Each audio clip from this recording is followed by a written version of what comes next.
o'clock on Sunday. I slept in way later than I was planning on sleeping in.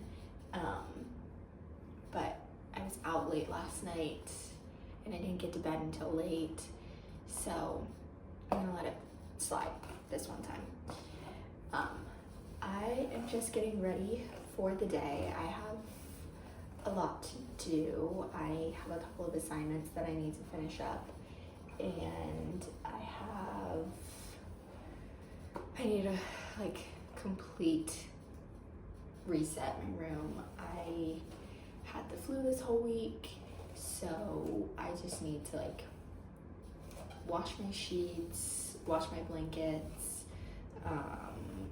clean up my room, do all the fun things that I wasn't able to do because I was sick in bed. But yeah, I thought I'd take you along with me. I thought I would maybe talk a little bit about myself just so you guys can get to know me a little bit better while I get ready and while I reset.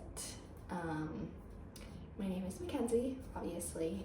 I am 23 years old. I'll be 24 in a couple of months. And I am in my second year post-grad from my undergrad.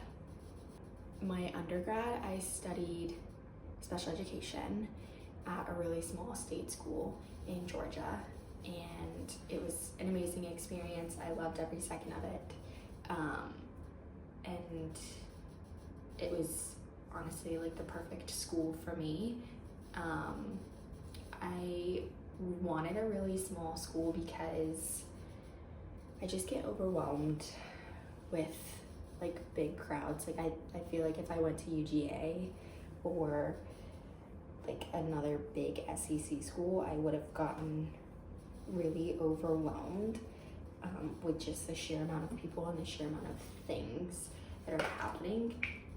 So I chose to go to a smaller school. I chose to go to a school that is pretty well known for their education department because I've always wanted to be a special ed teacher. There's never really been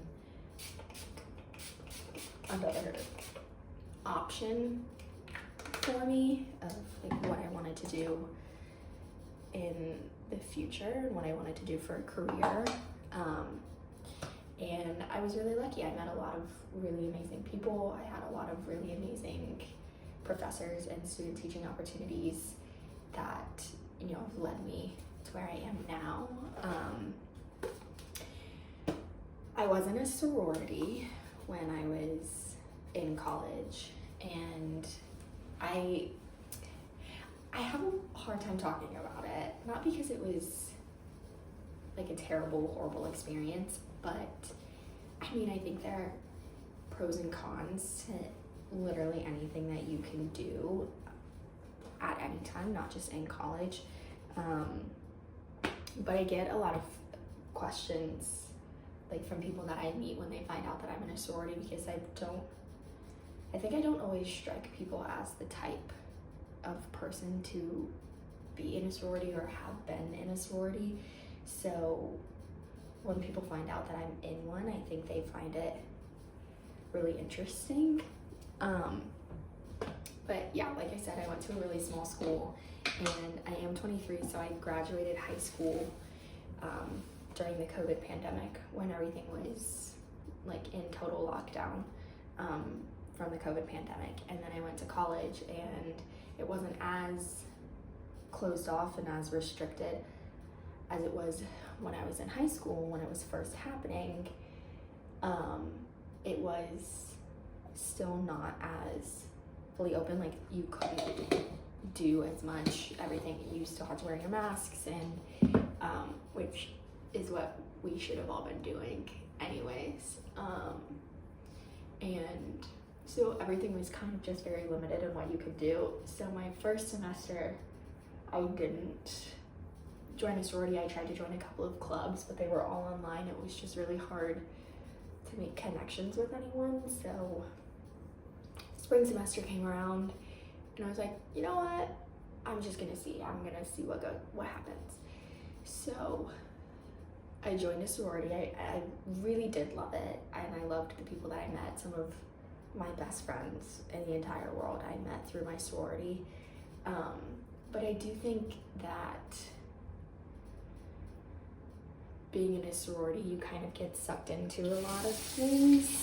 Like I feel a lot like, yeah, I met really great people, and my chapter was really small, so I do think that that probably has a little bit to do with it. Like, there weren't a lot of girls, so I think it was easier to sense tension, and it was easier for there to be kind of like groups within a group that formed. And I'm someone who likes to think that they aren't,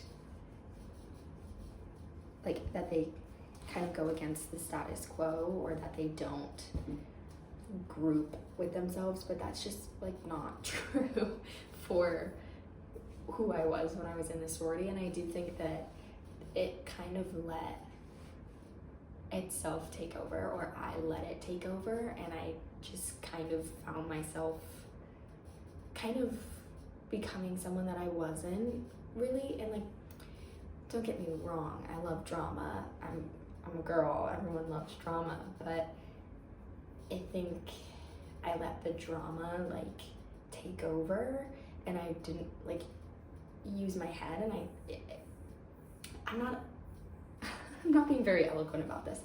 I think that there were situations that happened, especially like in my later years, where I look back on them and I'm like, oh, why did I handle it like that? Why did I say that? Why did I do this? Like, why? And I think it can kind of just become something that is a little toxic, and then you feel like, oh, the only way that I can interact with these people is in this like false state where we're all pretending that we like each other to our faces, and then we turn around and we're talking poorly about people. And I think while that is kind of an inevitable that happens, I do again look back on it with a lot of like, that's not who you are. Like, you, like, I don't know, I'm not being very eloquent about this. Maybe I'll talk about it again. Moral of the story, I think that there are really great pros to being in a sorority, but I also think, and maybe this just was because I was in a smaller chapter, or maybe it was because of like, I don't know, I think a lot of it probably has to do with being in a smaller chapter, so you could kind of feel tensions more, and you can like point out like issues more. I do think that I got to a point where I was like, I don't know how to word it. Like, I let it turn me into someone that I was not, over the stupidest stuff, and it kind of just became like a group thinker, and a group thinker like in ways that I really shouldn't be. Like, I was latching on to petty drama, and I was latching on to all of this stuff, and I was letting it become my own, and then I was like, it was affecting the way that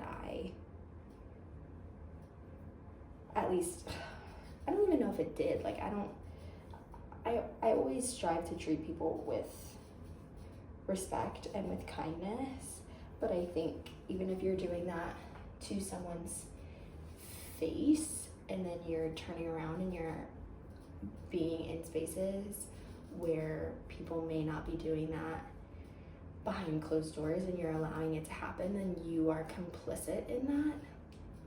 And so I do think that I was maybe a little bit complicit in that kind of stuff happening, and I do regret that aspect of it.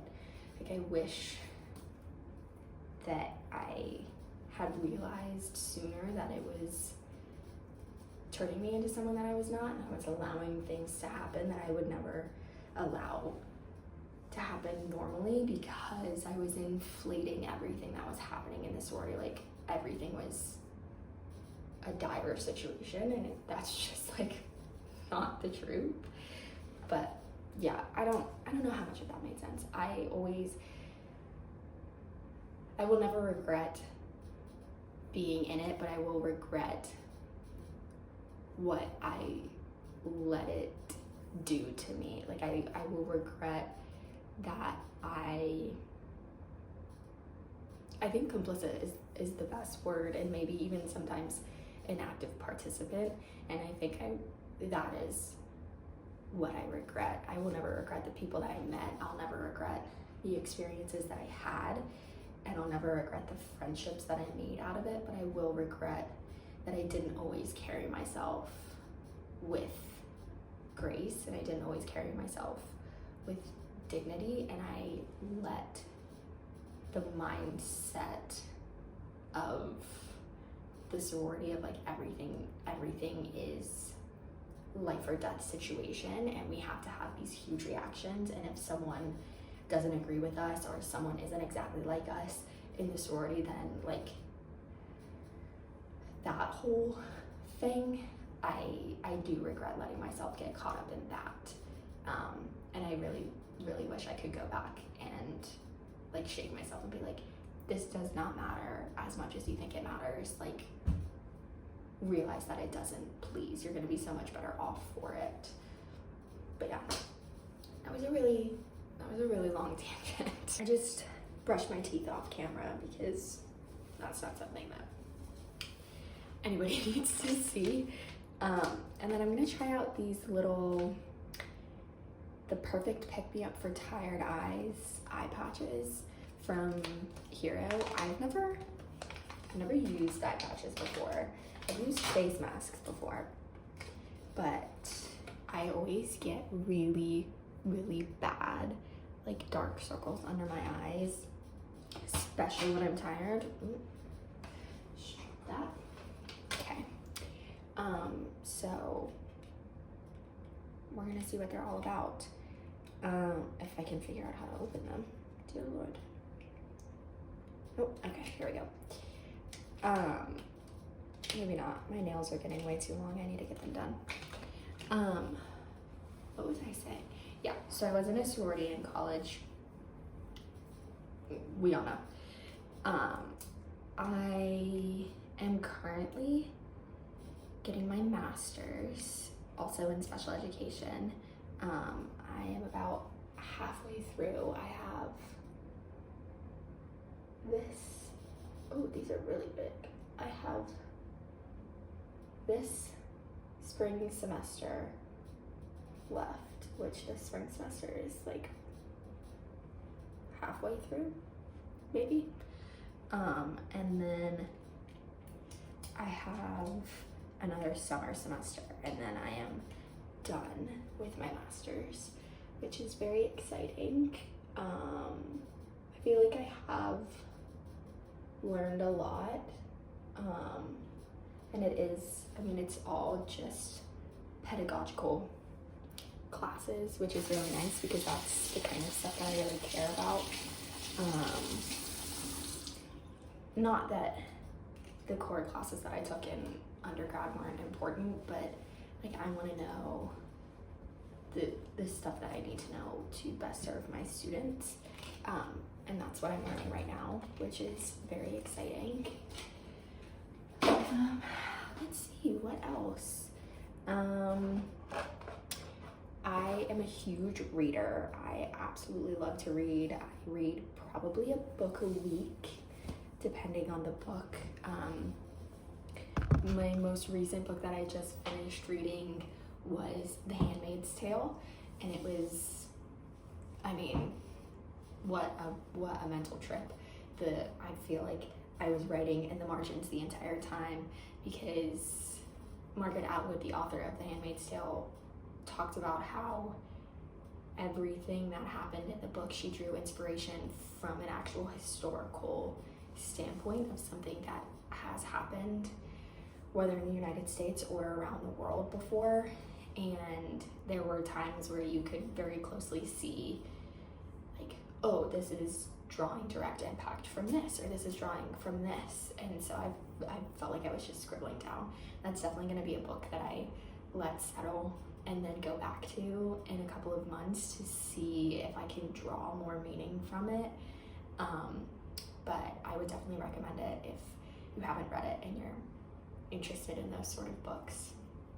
And now I'm reading The Song of Achilles, which I think I tried to read before and then didn't finish for whatever reason. So I picked it up again. I'm really enjoying it. I am on chapter 9, I think. Achilles and, I'm gonna say it wrong, Patroclus? Yeah, that's how I say it in my head. So if that's wrong, I don't care, don't tell me. They just got to training with Chiron, and so yeah, I'm really interested to see how that goes. I do love mythology, Greek mythology. So excited to finish that, and then I think after that I'm going to read either Hamlet, because I keep on seeing so much stuff about it, and I saw a really cool video essay about drawing connections between Hamlet and like modern day dating and modern day men that I think is really interesting. So I might read Hamlet, or I'm gonna read The Tenet of Wolf Hall, Wildfell Hall, not Wolf Hall, Wildfell Hall. Jeez, get it right, Mackenzie, get it right. But yeah, I'm a really big reader. I love music. I played the violin and the guitar when I was a kid, and I am trying to get back in to playing the guitar first probably, but then eventually would love to start playing both again. I kind of lost them at some point in high school, and I feel like my life could really be benefited by playing again. So I'm gonna try and pick that back up. And then yeah, I love crafting. I have a whole like craft cart in my room that just has like scrapbooking stuff and watercolor stuff and sewing stuff, which I'm not very good at, but I'm getting better at. I'm trying to embroider a t-shirt right now. It's not working very well. I'm really struggling. Yeah, I love watching reality TV. I'm a huge Bravo reality TV fan. And yeah, I love Pride and Prejudice. I love really anything Jane Austen, but Pride and Prejudice especially, and Emma. Amazing books. I reread them, at least one of them, once a year, if not both. And I'm almost done reading all of Jane Austen's works. I have Mansfield Park left that I need to read, and Northanger Abbey, which I gave to my brother to borrow when I bought it. So I bought it when we went to Bath, England last year, and he didn't have anything to read on the train ride back from Bath to London, so I gave it to him, and then I think it's just kind of been in his room. I need to text him. He's away at college, so I need to text him to see if I can grab it from his room, because I don't think he's reading it. But yeah, I have those two left, and then I'll be done with all of Jane Austen's works, and that's really exciting. That's like a reading goal that I've set for myself this year. And what else? I think that's kind of it. I'm not that I'm boring, but I am very, like, I have my things and I stick to them, and there's not a lot of variation in them, but I am really busy with working all day, like teaching 8 hours a day, and then also with assignments for grad school. I just have to find things that I really enjoy doing, so those are them right now. Yeah, I will see you guys in a little bit. I am gonna try and start cleaning my room, and I think that's probably gonna be more of like a quickened montage of anything, because who wants to sit there and watch real time me like stripping my bed and everything.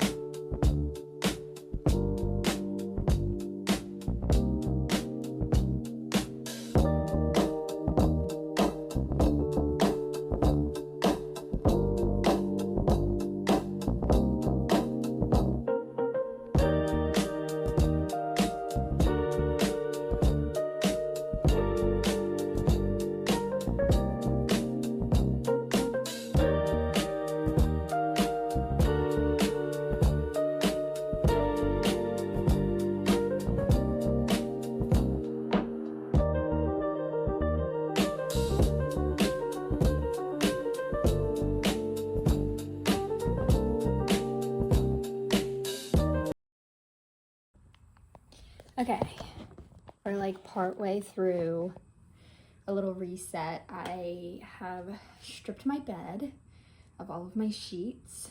I grabbed my blankets off of the little couch in my room over here because if I wasn't in my bed, I was on the couch while I was sick. So I've got a big old pile of sheets and my comforter that need to be washed. And now I need to tackle here. I don't know how that happened. I really don't.